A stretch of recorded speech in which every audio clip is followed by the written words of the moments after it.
primero, muchas gracias por invitarnos. Venimos, somos Marisa e Isabel, venimos de ASPACES, la Asociación de Parálisis Cerebral y Alteraciones Afines. Bueno, a diferencia de los compañeros de mesa, nosotras estamos aquí para hablar de nuestros hijos, porque ellos, por las características propias de ellos, no pueden hacerlo. Dentro de las personas con parálisis cerebral y alteraciones afines, los niveles de afectación pueden ser muy distintos. Algunas personas necesitan silla de ruedas, otras andan con dificultad. El habla puede ser normal y otras precisan de medios alternativos para comunicarse.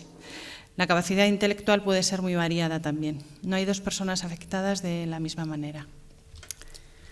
Hemos llamado a la exposición Interpretando gestos, porque es lo que nosotras hacemos cada día con nuestros hijos.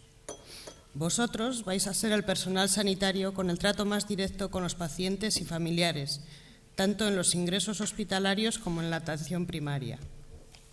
Los profesores ya os lo habrán explicado, pero muchas veces los casos reales se entienden mejor que la teoría. Por eso vamos a tratar de exponeros desde nuestra experiencia los apoyos que necesitan las personas que, como nuestros hijos, están muy afectadas a todos los niveles. Y así os vamos a ir describiendo algunas de las dificultades que nos encontramos habitualmente en el ámbito sanitario. Nuestros hijos, además de su afectación motora, tienen asociadas otras patologías. Es habitual acudir a varios servicios como neurología, rehabilitación, traumatología, cirugía ortopédica, digestivo, respiratorio y etc. Hasta ahora, en nuestra provincia no existía una unidad de seguimiento, por lo que la coordinación entre especialistas era muy escasa. Actualmente estamos trabajando conjuntamente con la dirección de la OSI y se ha creado un equipo multidisciplinar para el tratamiento de pacientes pluripatológicos. Con esto se ha conseguido cubrir una necesidad evidente, evitar cambios continuos de especialistas, con la dificultad que eso suponía para nosotros, las familias, y explicar continuamente la problemática del paciente y la falta de coordinación entre estos. Otra dificultad que tenemos en los servicios de atención primaria, urgencias, hospitalarios, etcétera, es que estos están orientados a la población en general. Nos encontramos que se desconocen muchas particularidades de estas personas y sus patologías más frecuentes y trastornos asociados. A continuación, concretamos algunos aspectos que pasan desapercibidos para la población en general, pero que para nosotras suponen una gran dificultad. Uno de ellos, por ejemplo, son los tiempos de consulta. Los tiempos asignados para las consultas son muy cortos en general. Las movilizaciones, exploraciones y explicaciones de este tipo de pacientes consumen muchísimo tiempo. A nosotros nos lleva mucho tiempo colocarles en una camilla para una exploración, tenemos que sacarles de su silla, vestir, desvestir. No siempre es fácil por la espasticidad que tienen y además tampoco podemos dejarlos solos en una camilla porque normalmente se pueden caer. Por todo esto, se debería tener en cuenta que nuestros hijos son pacientes que requieren un mayor tiempo de consulta. Nos encontramos con muy buena voluntad por parte de los sanitarios, pero el sistema tampoco os ayuda mucho en esto. Debido a la cantidad de consultas que tenemos y la dificultad para los desplazamientos, nos sería de gran ayuda el poder agrupar las consultas en la medida de lo posible en un mismo día. Luego, respecto a las pruebas médicas, pues electros, análisis de sangre, etcétera, muchas veces suelen presentar dificultad por el lugar donde se realizan y las características de estas personas. Siempre que sea posible, permitirnos entrar en las pruebas. No queremos entorpecer ni vigilar vuestro trabajo, solo pretendemos facilitarlo. Nosotras sabemos cómo relajarlos, cómo colocarlos, para hacer las pruebas lo más fácil posible para ellos y para vosotras. Por ejemplo, una radiografía de columna que normalmente se realiza de pie, en nuestros hijos es imposible, por lo que hay que tumbarlos en el suelo y sujetarles brazos y piernas para que estén los más derechos posibles. Una persona sola no puede hacerlo y tumbarlo y levantarlo del suelo tampoco. Así que la norma que sea un acompañante por paciente, en estos casos agradeceríamos que nos lo permitieran. Otro ejemplo muy habitual es que en los análisis de sangre os podemos ayudar porque nosotros podemos relajarles el brazo, tranquilizarlos y sujetarlos. Por otra parte, a veces no se tiene en cuenta previamente que hay personas que no pueden colaborar, ni comprender, ni comunicarse y se prescriben pruebas que luego no se pueden realizar. Por ejemplo, hay pruebas de digestivo en el que el paciente tiene que colaborar cuando tiene que tragar, cuando no. Y, por ejemplo, en el caso de mis hijas es imposible, ni entienden lo que se les dice que tienen que hacer y aunque lo entendieran tampoco lo podrían hacer. Es importante conocer bien las particularidades de cada paciente y, si no, preguntar. También, por ejemplo, en el campo de la comunicación es muy común que el personal sanitario se dirija al acompañante y no al paciente. Hay que tener en cuenta que dentro de nuestro colectivo hay personas que, aunque no tienen comunicación oral, tienen un buen nivel de comprensión y esta situación les molesta. Entiendan o no, es importante hablarle al paciente. Por ejemplo, mis hijas no entienden lo que se les dice, pero si el tono de voz es suave, es cariñoso, les tranquiliza muchísimo. Y como madres también agradecemos que os dirijáis a ellos. En esto son iguales a todos los pacientes.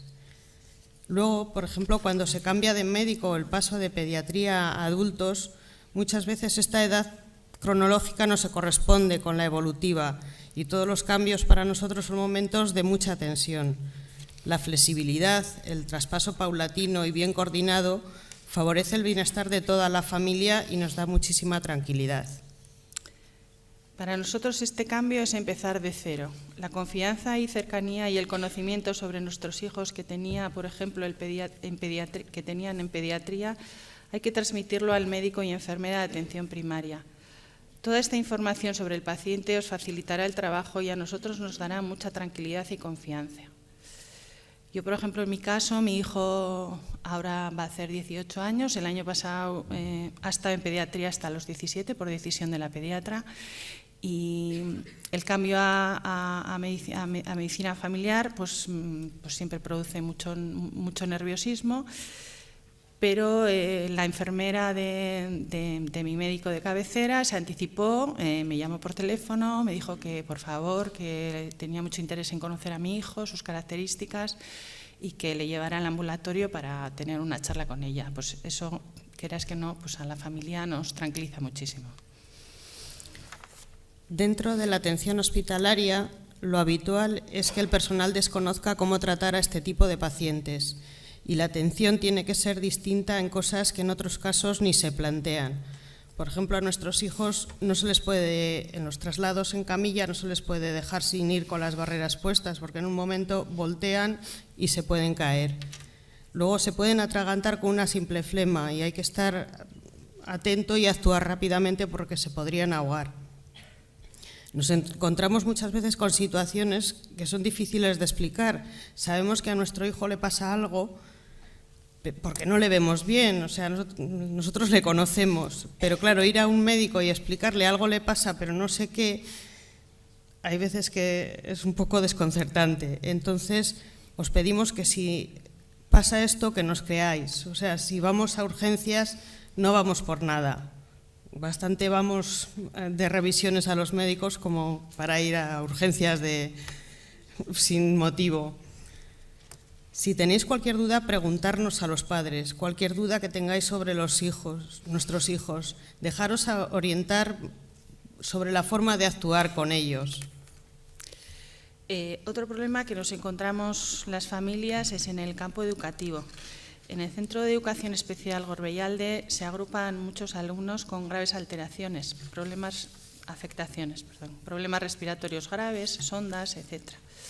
Por esta razón, nosotros, tanto el centro como los padres, creemos que se hace imprescindible contar con un personal sanitario permanente. Ahora son los profesionales de educación los que les atienden o derivan al mundo sanitario cuando surgen problemas más graves y únicamente acude una enfermera al centro a atender un caso puntual. Es algo que el colegio y los padres llevamos pidiendo desde hace muchos años, pero que nunca llega. Y ya que vosotros sois el futuro, ojalá salga de estas jornadas el enfermero o la enfermera que vaya al colegio. Bueno, Para que podáis entender todo lo que hemos expuesto y saber cómo se sienten nuestros hijos con sus dificultades, os proponemos un ejercicio, unos deberes para clase. Por ahí, antes ya os ha propuesto también alguna idea. El nuestro se llama Ponte en mi lugar. Una persona tiene que hacer el papel de nuestros hijos, de paciente. Se sentará en una silla de ruedas, se le sujetará por la cintura y por los pies. Para eso necesitáis las cintas que veis en pantalla. Le taparéis los ojos con un pañuelo. El propósito es que no pueda ni moverse, ni colaborar, ni ver, ni entender el idioma en el que habláis. Pero como eso es complicado, pues no le habléis, para que no sepa lo que vais a ir haciendo. Le dais una vuelta justo para desorientarle. Nada, que no sepa dónde está. Y luego pasáis a hacerle unas pruebas médicas, simularlas. Pues, por ejemplo, de repente le metéis en la boca el palo depresor sin avisar, de repente le llega un palo y le entra en la boca. Sin decir nada también empezáis a quitarle la ropa, la chaqueta, sin que colabore. Al revés, tiene que intentar no separar los brazos del cuerpo, para que sea más real. Simuláis, por ejemplo, que le vais a hacer una analítica, de repente le ponéis en el brazo una goma y como que... Después de hacer varias pruebas le preguntáis al paciente a ver cómo se ha sentido, qué sensaciones ha tenido cuando... Yo creo que como un poco de invadir su espacio, pero podéis repetir luego el ejercicio quitándole, o sea, hablándole. Que entienda, le anticipáis todo lo que vais a hacer, aunque no lo entienda, el decirle, ahora te voy a quitar la chaqueta, le agarráis la mano o antes de estirarle el brazo, anticiparle las cosas. Seguro que todo cambia mucho mejor, para todos, para el paciente y para vosotros. El trabajo será mucho más fácil. Y bueno, en resumen y para acabar, deciros que el título de estas jornadas habla de sintonizar y afinar el cuidado, y es precisamente esto lo que os pedimos, afinar el cuidado. Como futuros profesionales de enfermería podéis aportar mucho, porque recordar que estos pacientes, por sus características, deben tener un trato en la medida de lo posible distinto. Su cuidado es diferente al resto y hay que tener un mayor control sobre ellos. Que es muy importante que escuchéis atentamente al paciente y a la familia, que en nuestro caso somos los que sabemos sus características e interpretamos sus gestos y sus sonidos. Pero que eso no os lleve, como suele pasar a veces, a olvidaros de que ellos son los pacientes. Mirarles, hablarles. Son personas con capacidades distintas, pero son personas. Y por último, tened en cuenta que nuestros hijos no tienen cura, que van a estar relacionados con el mundo sanitario toda la vida y que a veces una sonrisa, una caricia, una frase amable nos ayuda tanto a ellos como a las familias a sentirnos arropados. Muchas gracias por todo.